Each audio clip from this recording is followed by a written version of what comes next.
Hier einige Tipps zum Gebrauch Ihrer Schnarchmaske SL60 von Beurer.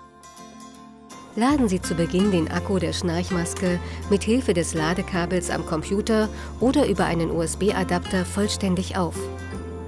Sobald der Akku vollständig geladen ist, leuchtet die Betriebsleuchte dauerhaft grün. Um die Schnarchmaske einzuschalten, schieben Sie den Ein-Ausschalter auf On. Die Betriebsleuchte leuchtet 15 Sekunden lang grün. Die Schnarchmaske ist betriebsbereit. Um den vollen Funktionsumfang nutzen zu können, laden Sie die Beurer Sleep Quiet App im App Store oder bei Google Play herunter. Vor dem ersten Gebrauch muss die Schnarchmaske mit der App verbunden werden. Nach dem Einschalten des Geräts beginnt auch die Anzeige für Bluetooth 15 Sekunden lang blau zu blinken.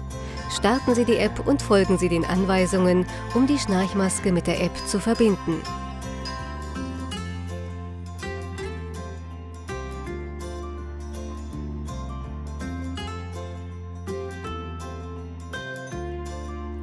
Setzen Sie nun die Schnarchmaske wie eine normale Schlafmaske auf und legen Sie sich schlafen.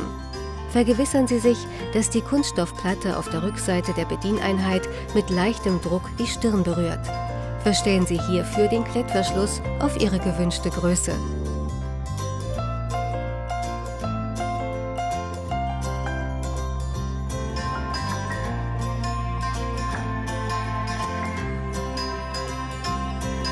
Sobald Sie aufstehen, nehmen Sie die Schnarchmaske ab und schalten Sie den Ein-Ausschalter auf Off.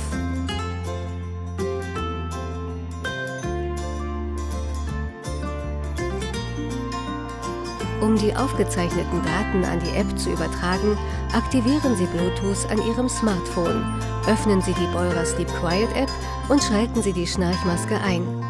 Sollte Bluetooth deaktiviert sein, drücken Sie den Funkknopf auf der Bedieneinheit, um die Übertragung zu starten. Sobald die Bluetooth-Anzeige der Schnarchmaske dauerhaft blau leuchtet, ist die Schnarchmaske mit der App verbunden und Ihre Daten werden übertragen. Um einen Datenverlust auszuschließen, empfehlen wir eine Übertragung der Daten nach jeder Nutzung. Um die Schnarchmaske zu waschen, trennen Sie die Bedieneinheit von der Schnarchmaske. Beachten Sie auch die Gebrauchsanweisung und Sicherheitshinweise. Wir wünschen Ihnen viel Spaß mit Ihrer Schnarchmaske SL60 von Beurer. Bleiben Sie gesund!